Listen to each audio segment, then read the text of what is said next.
Hello everyone. तो आज का जो टॉपिक है ये हमारा लास्ट सेगमेंट है रिपोर्ट राइटिंग का।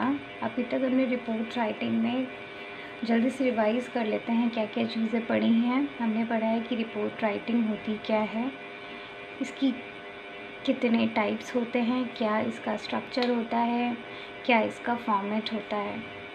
आज हम पढ़ेंगे कि जब भी हम रिपोर्ट बनाते हैं, रिपोर्ट राइटिंग करते हैं, तो उसके क्या एसेंशियल्स होते हैं, कौन कौन से प्रिकॉशंस होते हैं जिन्हें हमें ध्यान में रखना होता है जब भी हम किसी रिसर्च वर्क को रिपोर्ट में कन्वर्ट करते हैं।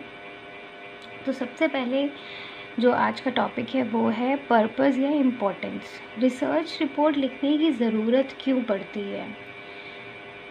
जो भी रिसर्चर है जिसने बहुत सारी रिसर्च की है किसी एक पर्टिकुलर टॉपिक के ऊपर, उसको उस पूरी रिसर्च को एक राइटिंग फॉर्मेट में कन्वर्ट करने की रिक्वायरमेंट क्या होती है, ये हमें जानना बहुत ज़रूरी है और यही आज का पहला टॉपिक है।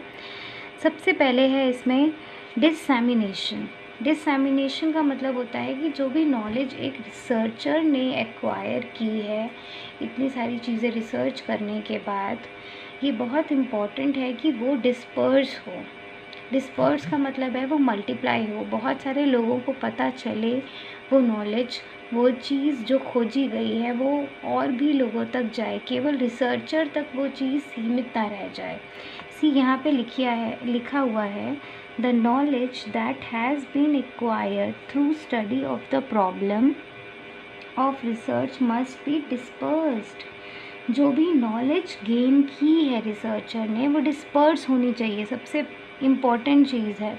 अगर रिसर्चर कोई भी चीज़ रिसर्च कर अपने तक ही रख लेगा तो उस रिसर्च की कोई भी मायने नहीं है, उस रिसर्च वर्क की कोई भी वैल्यू ही नहीं है।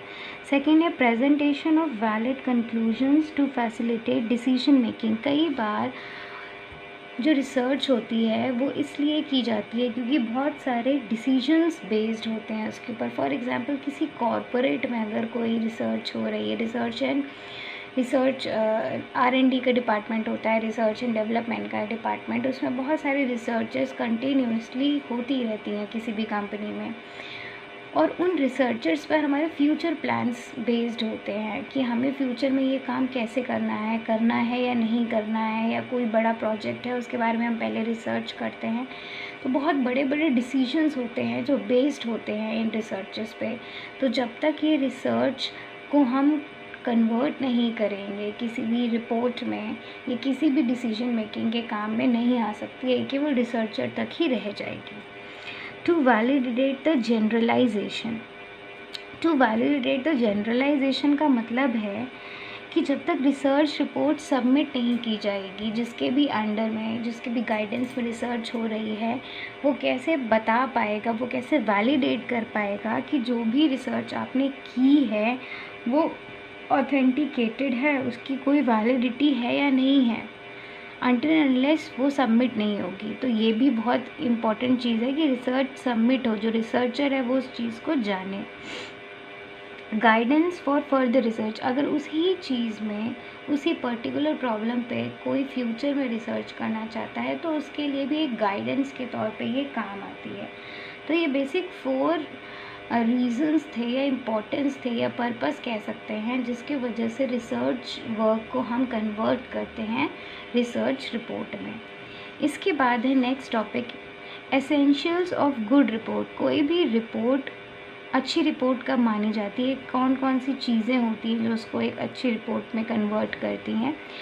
Clarity of concept and presentation. जो भी चीज़ आपने प्रेजेंट की है उसकी क्लैरिटी होनी चाहिए, जो भी आपने लिखा है वो करेक्ट होना चाहिए, गलत नहीं होना चाहिए।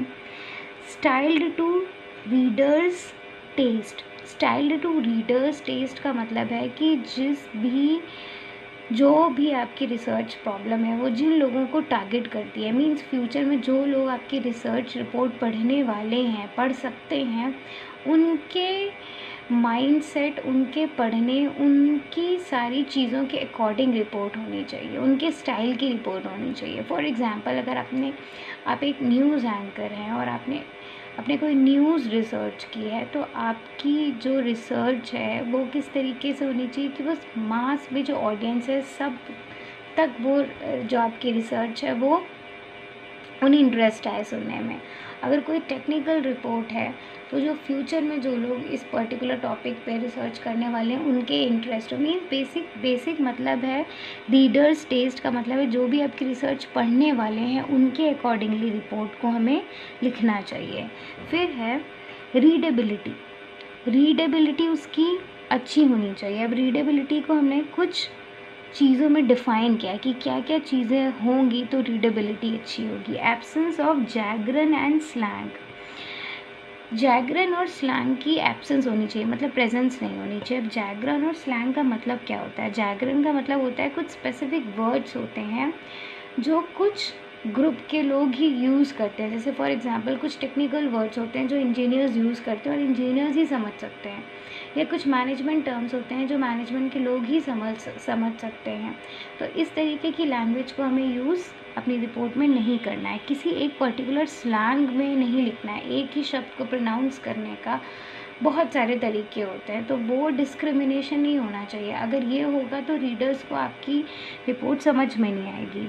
Never having to read it twice. कभी इस तरीके की रिपोर्ट नहीं होनी चाहिए कि किसी रीडर को 2 बार पढ़ना पड़े, 3 बार पढ़ना पड़े। रिपोर्ट ऐसी होनी चाहिए कि एक बार पढ़ने में ही रीडर को वो समझ में आ जाए। Consistent terminology. जो टर्मिनोलॉजीज़ हैं वो कंसिस्टेंट होनी चाहिए। कंसिस्टेंट का मतलब है कि बहुत ज़्यादा टर्मिनोलॉजीज़ नहीं होनी चाहिए, और जो भी टर्मिनोलॉजी टेक्निकल वर्ड्स आपने यूज़ किए हैं उनको आप लास्ट में अपेंडिसेस में ज़रूर क्लैरिफाई करें, वरना भी रीडर्स को समझ में नहीं आएगी। पैराग्राफ्स बहुत लंबे नहीं होने चाहिए, शॉर्ट होने चाहिए। सेंटेंसेस शॉर्ट होने चाहिए, और जो भी आपने लिखा है वो क्लियर होना चाहिए और कंटिन्यूटी में होना चाहिए, मीन्स सिस्टमैटिक होना चाहिए। नेक्स्ट है इफ़ेक्टिव अरेंजमेंट। आपने इफ़ेक्टिव अरेंजमेंट का मतलब है कि जो भी आपकी रिपोर्ट है उसका जो स्ट्रक्चर और उसका जो फॉर्मेट होगा वो बहुत एप्रोप्रिएट और एक्यूरेट होना चाहिए, क्योंकि अगर उसका स्ट्रक्चर और फॉर्मेट सही नहीं होगा तो आपकी रिपोर्ट इफ़ेक्टिव नहीं होगी। तो आपको हर चीज़ को बहुत सिस्टमैटिकली अरेंज करना है। मेथडोलॉजी कहाँ होनी चाहिए, डाटा इंटरप्रिटेशन कहाँ होना चाहिए, कहाँ पर आपके ग्राफ्स होने चाहिए, कहाँ पर आपका ऑब्जेक्टिव होना चाहिए, ये वेल डिफाइंड होना चाहिए और बहुत ब्यूटीफुली अरेंज्ड होना चाहिए। तो ये एसेंशियल चीज़ें हैं जो हमें ध्यान रखना चाहिए जब भी हम रिपोर्ट बनाते हैं। और आज का आखिरी टॉपिक, आज का और जो रिसर्च रिपोर्ट हम काफ़ी दिन से पढ़ रहे हैं उसका भी लास्ट सेगमेंट है, प्रिकॉशंस फाइल मेकिंग रिपोर्ट। कौन कौन से प्रिकॉशंस हमें लेने चाहिए जब भी हम रिपोर्ट्स बनाते हैं, कौन कौन सी चीज़ें नहीं होनी चाहिए। अभी हमने पढ़ा है डूज़ क्या होते हैं एसेंशियल्स में, अब हम पढ़ेंगे डोंट्स क्या होते हैं।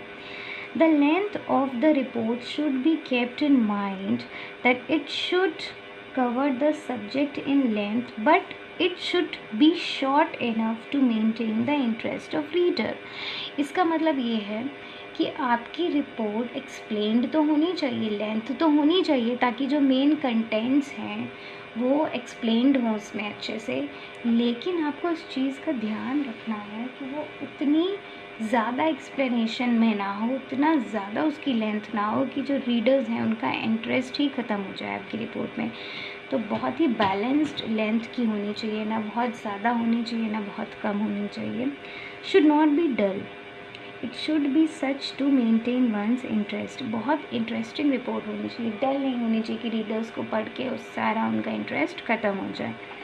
फीचर्स ऑफ सिंप्लिसिटी, सिंपल होना चाहिए, कभी भी रिसर्च रिपोर्ट को कॉम्प्लेक्स नहीं होना चाहिए, क्योंकि हम नहीं चाहते कि जो भी रीडर्स हैं वो किस लेवल के हैं, उनके जो इंटेलिजेंस लेवल है वो किस लेवल का है। तो अगर सिंपल होगा तो सबको समझ में आएगा। The content of the report should be well through out keeping in view of the objective of research problem. जो भी कंटेंट है वो किस पे बेस्ड होना चाहिए, हमारे ऑब्जेक्टिव पे। ऐसा नहीं है कि हमारा ऑब्जेक्टिव कुछ और है और हमने कंटेंट कुछ और डाला। मतलब जो हमारी प्रॉब्लम है, हमारी जो जिस पर हमने रिसर्च की है, उससे रिलेटेड ही पूरा कंटेंट होना चाहिए। ग्रामेटिकल मिस्टेक्स नहीं होनी चाहिए, बहुत ही इम्पोर्टेंट है ये। Report should also suggest that policy implication relating to the problem under consideration and should help us in future forecasting। जो भी हमने रिसर्च की है वो हमेशा नॉलेजेबल होनी चाहिए, और फ्यूचर में हमें कोई भी अगर फोरकास्टिंग करनी है, उससे रिलेटेड कोई भी डिसीजन लेने हैं, तो हमारी रिपोर्ट उसमें हेल्पफुल होनी चाहिए। नेक्स्ट है, list of bibliography of various sources consulted should be prepared and given at the end of the report. जहाँ से भी हमने अपनी रिपोर्ट के में जो कंटेंट लिखा है, उसके सोर्सेज हैं, उन सबको हमें पेन डाउन करना है और ज़रूर से मेंशन करना है बिब्लियोग्राफी में, जो लास्ट में हम करते हैं। ये मैंने आपको बताया था जब मैंने फॉर्मेट बताया था आपको कि किस तरीके से हमारा फॉर्मेट होगा रिसर्च का, तो हमें उन सारे सोर्सेज को उसमें इंक्लूड करना है।